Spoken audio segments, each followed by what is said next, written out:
তোমার জিহ্বাটা যেন আল্লাহর জিকিরে সবসময় ভিজা থাকে। কি থাকে? সবসময় যেন পড়ি সুবহানাল্লাহ, আলহামদুলিল্লাহ, লা ইলাহা ইল্লাল্লাহ। সব সময় যেন আমরা পড়ি আল্লাহু আকবার। বিশ্বনবী বললেন আহাব্বুল কালাম ইলাল্লাহি আরবাহ। খেয়াল রাখবেন, আল্লাহর কাছে সবচেয়ে প্রিয় কথা চারটা। কয়টা? আহাব্বুল কালামি ইলাল্লাহি আরবাহ। আল্লাহর কাছে সবচাইতে প্রিয় কালাম হচ্ছে চারটা। লা ইয়াদুররুকা বিআইয়িহিন্না বাদাআতা। এই চারটার কোনটা দিয়ে শুরু করবে এটা তোমার ব্যাপার, আগে পরে করলেও কোনো সমস্যা নাই। চারটার একটা হচ্ছে সুবহানাল্লাহ, আরেকটা হচ্ছে আলহামদুলিল্লাহ, আরেকটা হচ্ছে লা ইলাহা ইল্লাল্লাহ, আরেকটা হচ্ছে আল্লাহু আকবার। এজন্য সব সময় আল্লাহর জিকির করতে রাজি আছেন তো? আল্লাহরে ডাকতে রাজি আছেন? ফাযকুরুনি ওয়াশকুরুলি। আল্লাহ বলেন যদি আমার জিকির করো আমিও তোমাদের জিকির করি, যদি আমার স্মরণ করো আমিও তোমাদের স্মরণ করি। আবার বিশ্বনবী বললেন, আল্লাহ ঘোষণা দেন ফাইন যাকারানি ফি নাফসি যাকারতুহু ফি নাফসি। আমার বান্দা যদি একা একা আমার জিকির করে আমিও আমার বান্দাকে একা একা স্মরণ করি। ওয়া ইন যাকারানি ফি মালাইন যাকারতুহু ফি মালাইন খায়রিম মিনহু। আর মহা সম্মেলনে যদি বান্দা আমারে স্মরণ করে আমি এর চাইতো শ্রেষ্ঠ মহা সম্মেলন ফেরেশতাদেরকে নিয়ে আমার বান্দাকে স্মরণ করি। ওয়া ইন তাকাররাবা ইলাইয়া শিবরান তাকাররাবতু ইলাইহি যিরাআন। আমার বান্দা যদি আমার দিকে এক বিঘত আসতে চায় আমি আমার বান্দার দিকে এক হাত এগিয়ে যাই। আমার বান্দা যদি আমার দিকে এক হাত আসতে চায় আমি আমার বান্দার দিকে দুই হাত চলে যাই। ওয়া ইন আতানি ইয়ামশি আতাইতুহু হারওয়ালা। আর আমার বান্দা যদি আমার কাছে হেঁটে হেঁটে আসতে চায় আমি আমার গোলামের দিকে দৌড়ে দৌড়ে যাই। ওই আল্লাহরে ভুলে গিয়ে আমরা মাজারে যে সেজদা দেই, কপাল পোড়া। আছে না নাই? দোদেল বান্দা কালমা চোর, না পায় শ্মশান না পায় ঘোর, দিন থাকিতে আয়রে পথে ছাইড়া দে ভণ্ডামি ভণ্ডামি ভণ্ডামি ভণ্ডামি, ছাইড়া দে ভণ্ডামি। ঠিক কি না? এই ভণ্ডামির সাথে আমাদের সম্পর্ক আছে? মাজার পূজার সাথে ইসলামের কোনো সম্পর্ক আছে? নামাজ কালাম পড়ে না ইবলিশ শয়তানের নানা। আছে না নাই? এলাকায় মনে হয় নাই, অনেক জায়গায় আছে দেখবেন লাল সালু দিয়া উঁচু করা। সাইয়েদনা আলীকে মদিনায় বিশ্বনবী পাঠালেন আর বললেন যত উঁচু মাজার দেখো ভেঙে মাটির সাথে গুড়িয়ে দাও।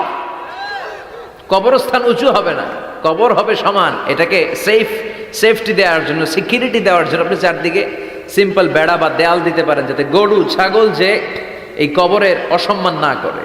আমরা আশরাফুল মাখলুকাত, আমরা বেঁচে থাকলেও যেমনি সম্মান আছে আমাদের, মরে গেলেও সম্মান আছে না নাই? আল্লাহ বললেন ওয়ালাকাদ কাররামনা বানি আদম। আমি বনি আদমের সম্মান বাড়িয়ে দিয়েছি। জীবিত অবস্থায় যেমনি সম্মান, মরে গেলেও সম্মান। ঠিক কি না? বিশ্বনবী দেখলেন একটা লাশ যাচ্ছে, লাশ দেখে নবী দাঁড়িয়ে গেলেন। সাহাবারা বললেন ইয়া রাসূলুল্লাহ ইন্নাহু ইয়াহুদি, এটা ইহুদির লাশ। দাঁড়ালেন কেন? বসেন। বিশ্বনবী বললেন আওয়ালাইসাত নাফসান, এটা কি মানুষ না? এটা হোক না ইহুদি, হোক খ্রিস্টান, হোক নাস্তিক, এটা তো মানুষ। আমি তো মানুষকে সম্মান দিয়েছি। I have dignified the status of the sons of Adam. আমি বনি আদমের সম্মানকে বাড়িয়ে দিয়েছি। সবার উপরে মানুষ সত্য, তাহার উপরে নাই। এজন্য কবরকে সিকিউরিটি দিতে হবে, কিন্তু গম্বুজ বানানো যাবে? লাল সালু দেয়া যাবে? মাজারে আগরবাতি দেয়া যাবে? মোমবাতি, মশারি, অনেক মাজারের উপরে লম্বা মশারি টাঙানো আছে না নাই? ওর বাবারে মশাই কামড়ায়, কত বড় ডাকাত। তো মশাই যদি নিজ থেকে তাড়াইতে না পারে ও তোমারে কি করবে? কথা বলেন। মশা তাড়াতে পারে না নিজের গা থেকে, ও তোমারে কি বাঁচাবে? দেখবেন যে লোকটা মাজারে মশারি দেয় ওর বাবার ডেঙ্গু জ্বর, ওর বাপেরে মশাই খায়, ওর মারে মশাই খায়। গোটা বিশ্বের সবগুলো আল্লাহর ওলি যদি একটা গ্লাসের পানিতে ফু দেয়, আর আপনার মা যদি আপনার মাথার মধ্যে হাত বুলিয়ে দেয়, আপনার মা যদি আপনার বুকে একটা ফু দিয়ে দেয়, সব পীর সাহেব একদিকে, মায়ের দোয়া আরেকদিকে। মায়ের দোয়া মুহূর্তে আবার আল্লাহর আরশে পৌঁছে যাবে। এজন্য বিশ্বনবী বলতেন সালাসু দাওয়াতিন মুস্তাজাবা, তিনটা দোয়া আল্লাহ কবুল ফিরিয়ে দেন না। এক নম্বরে হচ্ছে দাওয়াতুল মুসাফির, সফর অবস্থায় দোয়া করলে কবুল করে কে?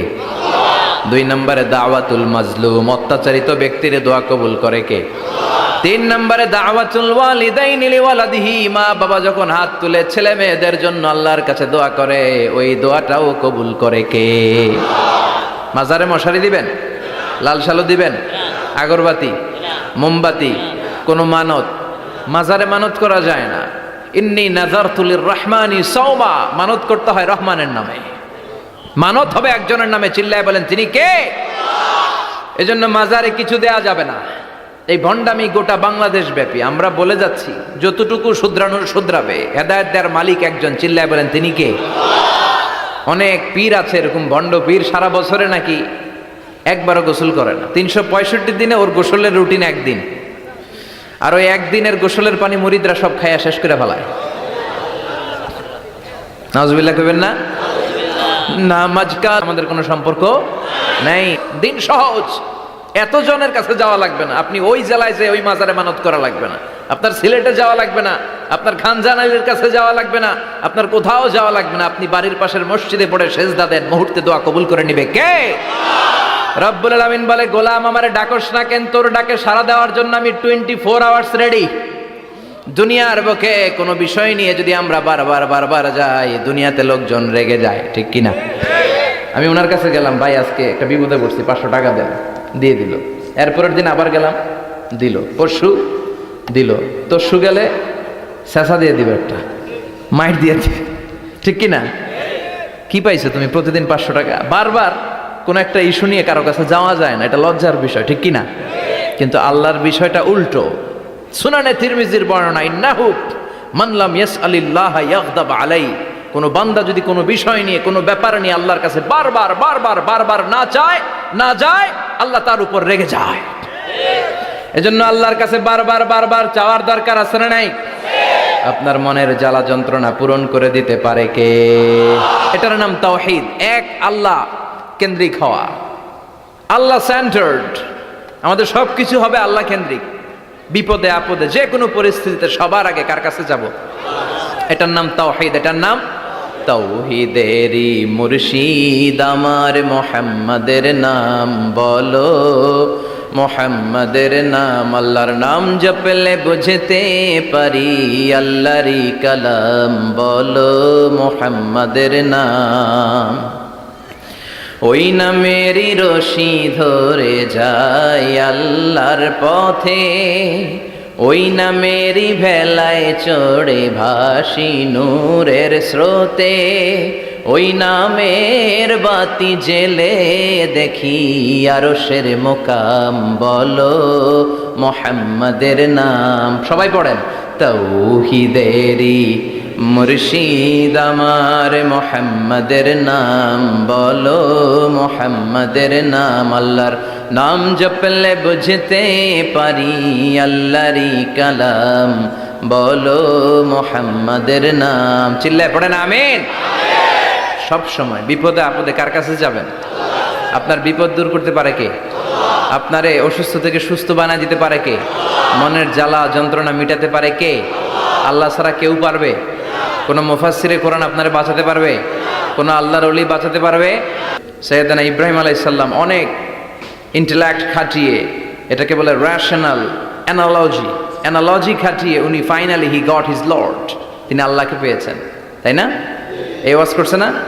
তিনি চাঁদ দেখে ভাবলেন, এত সুন্দর চাঁদ, এটাই মনে হয় আমার রব। হাযা রব্বি, এটার তাফসীর হচ্ছে হাযা রব্বি, কিরে এটা কি আমার রব? চাঁদ চলে গেল, তারা আসলো, ভাবলেন তারা তো আরো সুন্দর, মনে হয় এটাই আমার রব। তারাও নাই, দ্বিপ্রহরের জলজলে সূর্য দেখে তিনি নিশ্চিত এটা মনে হয় আমার রব হবেই, কিন্তু বিকেলবেলা সূর্যও নাই। মনে মনে ভাবলেন, আমার রব তো আমার ছেড়ে পালাতে পারে না, সব সময় আমার রব আমার সাথে আছে না নাই?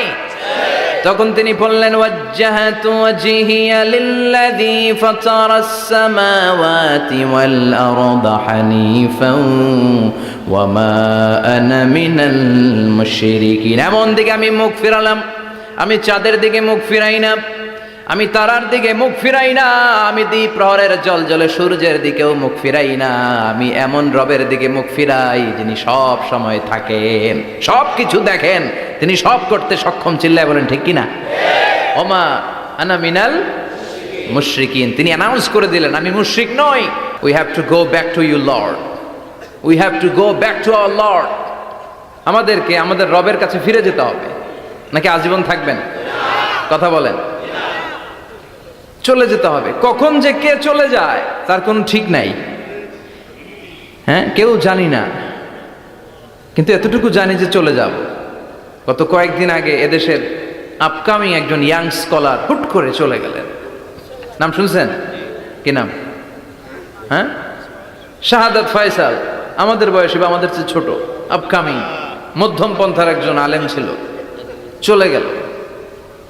অনেক আশা ভরসা ছিল অনেকের তার উপর যে সে he is an upcoming scholar, সে মধ্যমপন্থী। ডক্টর আব্দুল্লাহ জাহাঙ্গীর স্যারের নাম শুনেছেন? ভাল লাগে না কথাগুলো শুনলে? হৃদয়টা ঠান্ডা হয়ে যায়।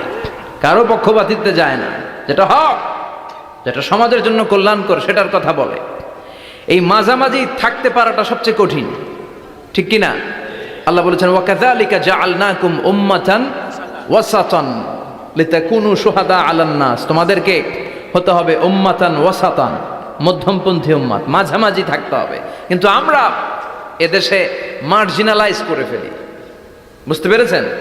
এক প্রান্তে চলে যাই। যারা চরমনায়ের মুরিদ অন্যদেরকে আর দেখা যাবে না, যারা সরসিনার মুরিদ এরাই সব, অন্যদিকে যাওয়া যাবে না। যারা জামায়াত ইসলাম অন্যদিকে আর যাওয়া যাবে না। যারা হেফাজতে ইসলাম অন্য কারোর মধ্যে আর হক নাই। যারা আহলে হাদিস এরা তো সব নিয়েই গেছে, সব হক সুন্নাহ এদের কাছে, কারো মুখের কোনো কথা এদের কাছে কোনো দাম নাই। আপনি যত হকের কথা বলেন এদের দলেই নাকি ঢুকতে হবে। তো আমার এই দেশে সুন্নি ভাইরা গালি দেয় আহলে হাদিস বলে, আবার আহলে হাদিসরা আমার গালি দেয় সুন্নি বলে, বুঝতে পেরেছেন? মাঝামাঝি থাকাটা এই বাংলাদেশে খুব কঠিন, কিন্তু আপনাকে মাঝামাঝি থাকতে হবে। আপনাকে ওয়াসাতিয়ার পদ্ধতিতে আসতে হবে, উম্মাতান ওয়াসাতা, মাঝামাঝি। মাঝামাঝি ডানেও না বায়েও না, সিরাতুল মুস্তাকিমে ডান বাম নাই, এটা সোজা। এই রাস্তা একবার যদি উঠে যান এই রাস্তা শেষ হয়ে যাবে জান্নাতুল ফেরদাউসের ভিতরে। চিল্লায় বলেন ঠিক কিনা? এই জন্য আমরা যেন মিডল পাথ ধরি, আমরা যেন কট্টর না হই, আমরা যেন মাঝামাঝি হই। আপনি তাবলিগ করতে পারেন, করেন, খুব ভালো। তাবলিগের ভাইদের একটা ভালো গুণ হচ্ছে নিজের খেয়ে নিজের পরে ইসলামের দাওয়াত দেয়, ঠিক কিনা? নিজের টাকা ভেঙে দাওয়াত দিচ্ছে, তো তাদের কারণে অনেকে কালিমা শিখছে, অনেকে নামাজ শিখছে, তাদেরও কন্ট্রিবিউশন আছে না নাই? তো যারা তাবলিগ করেন আপনি মনে করবেন না যে সব হক সব সত্য, শুধু আপনি হকের ডিলার এটা মনে করবেন না। সব সত্য হক এটা আপনার বাবার দাদার সম্পত্তি এটা মনে করবেন না। সব দলের মধ্যে হক থাকতে পারে, বরং সব দলের ভালো ভালো জিনিসগুলো নিয়ে নিজেকে সাজানো দরকার। কথা বলেন। জামাত ইসলামের মতো, হেফাজতে ইসলামের মতো আন্দোলনের স্পিরিট থাকতে হবে। চিল্লা এখন ঠিক কিনা? আমার সুন্নি ভাইদের মতো নবীর প্রেম অন্তরে থাকতে হবে। চিল্লা এখন ঠিক কিনা? তাবলিগের ভাইদের মতো হৃদয়ে ইখলাস থাকতে হবে। এই সবগুলোর সমন্বয় হচ্ছে ইসলাম, সবগুলোর সমন্বয় ইসলাম। এজন্য কখনো মনে করবেন না যে আমি একদল করি তার মানে অন্য সব দল মনে হয় বাতিল, ওগুলো মনে হয় মুসলমান না, ওগুলো আমার চোখেই ধরে না। এটা ঠিক না, এটা ইহুদিদের স্বভাব। ইহুদিরা শুধুমাত্র হকের ডিলার মনে করতো নিজেদেরকে, ইহুদি ছাড়া বাকি কাউরে ওরা চোখে দেখতে পারতো না। এজন্য আমরা কি কট্টরপন্থী হব না মধ্যমপন্থী? চিল্লায় বলেন কট্টরপন্থী না মধ্যমপন্থী? আল্লাহ আমারে যতদিন বাঁচিয়ে রাখে আমি এই মধ্যম পন্থার কথা বলেই যাব, up to my death. It's my mission, it's my vision. এটাই আমার লক্ষ্য, যে মধ্যম পন্থার ইসলামকে প্রমোট করা, যেটা বিশ্বনবীর ইসলাম, যেটা মদিনার ইসলাম, যেটার মধ্যে বাড়াবাড়ি নাই, ছাড়াছাড়ি নাই, ঠিক কিনা? আল্লাহ তুমি আমাদেরকে বোঝার তৌফিক দান করো।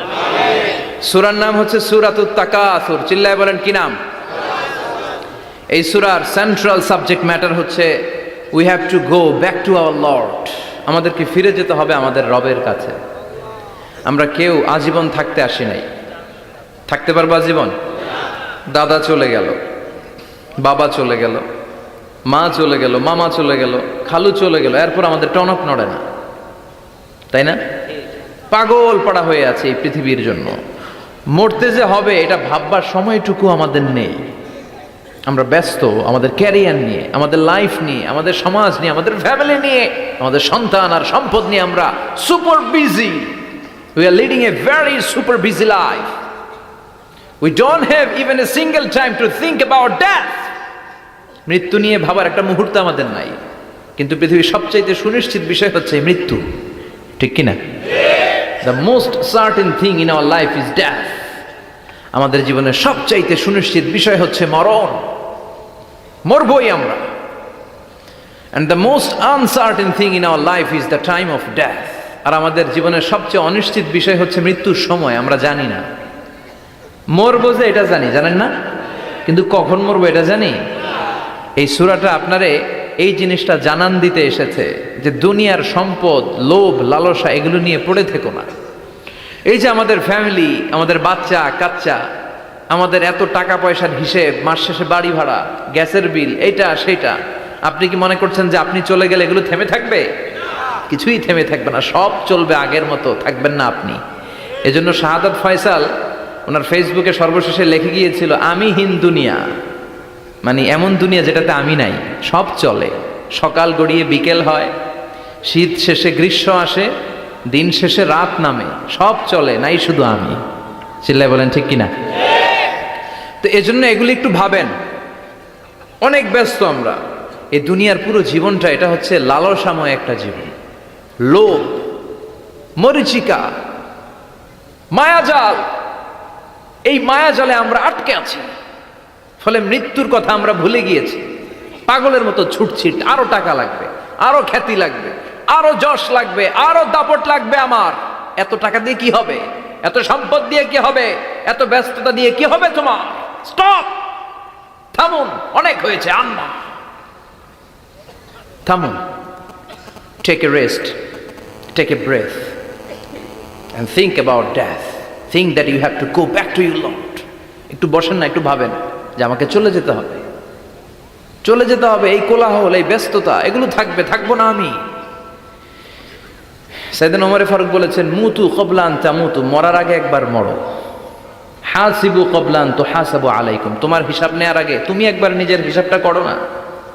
কাগজ বের করে একটু লিখো না কি কি ভালো কাজ করছিলা, যেগুলো দিয়ে নাজাতের ওসিলা হতে পারে, 1 2 3, আর কি কি আকাম কুকাম করছো দেখো না, লিখে দেখো তোমার অবস্থাটা কি। মরার আগে একবার মরো। মরার আগে খাটের মধ্যে শুয়ে শটান করে চোখ বন্ধ করে একবার মরার ভান করে দেখেন কেমন লাগে। চোখটা বন্ধ করেন আর ভাবেন আপনি নাই, কি কি হতে পারে ভাবেন। আপনার ছেলেমেয়েরা কান্না জুড়ে দিবে, আপনার প্রাণের স্ত্রী বিলাপ শুরু করে দিবে, বন্ধু বান্ধবের চিৎকার আর মাতম, স্থানীয় এলাকার মসজিদে ঘোষণা, অমুক এলাকার নিবাসী অমুক ভাই, অমুকের ছেলে অমুক দুনিয়ায় নাই।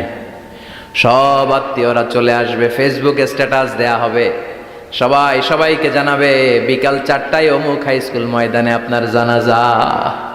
ছুটে আসবে, সবাই ছুটে আসবে আপনাকে শেষ বিদায় দিতে, গুড বাই জানানোর জন্য, আল ওয়াদা, বিদায় জানাতে আসবে সবাই। 4 তাকবীর দিয়ে আপনার জানাজা হবে, অশ্রুসিক্ত জানাজায় আপনার বিদায় হবে। কাঠের খাটিয়ার মধ্যে করে কাঁধে তুলে আপনার কবরে নেওয়া হবে, আগে থেকে খুঁড়ে রাখা কবরটার মধ্যে আপনারে বিছিয়ে দেয়া হবে, বাঁশের কচি দিয়ে তার উপরে মাটির চাপা দিয়ে সব চলে যাবে। ভাবেন না একবার চোখ বন্ধ করে, this is the circle of life, this is the nature of life. এটা সবার হবে, আমার হবে, আপনার হবে। এত মায়া, এত ভালোবাসা কই যাবে? কেউ থাকবে না, সবাই আপনার অন্ধকার কবরে রেখে দিয়ে চলে আসবে। উপরে বাঁশের কঞ্চি, তার উপরে মাটির চাপা, অন্ধকার আর অন্ধকার। এই অন্ধকার যেন শেষ হতে চায় না, শুধুই অন্ধকার, ঠিক কিনা? এজন্য আমাদের চলে যেতে হবে।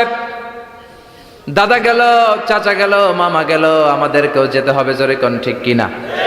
একদিন মাটির ভেতরে হবে ঘর রে মন আমার, কেন বন্ধ দালান ঘর, প্রাণ পাখি উড়ে যাবে পিঞ্জর ছেড়ে,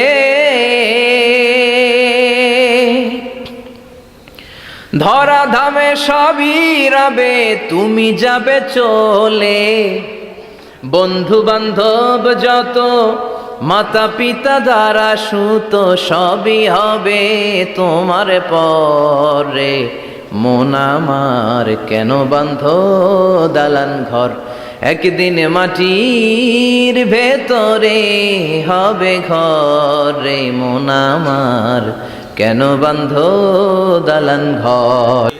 একটা সার্টেন পিরিয়ড শেষে আপনিও থাকবেন না।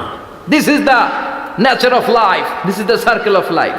ছোট্ট শিশু হয়ে এসেছিলেন, শৈশব, কৈশোর, যৌবন, প্রৌঢ়ত্ব, আগে ছিলেন সিঙ্গেল, বিয়ে করে হয়ে গেলেন ডবল। এরপরে আল্লাহ আপনাকে একটা মেয়ে দিল, এরপরে মেয়েকে বিয়ে দিয়ে শ্বশুর হলেন, এরপরে ওই মেয়ের ঘরে সন্তান হতে নানা হলেন। আর কতদিন? অনেক দিন হলো তো।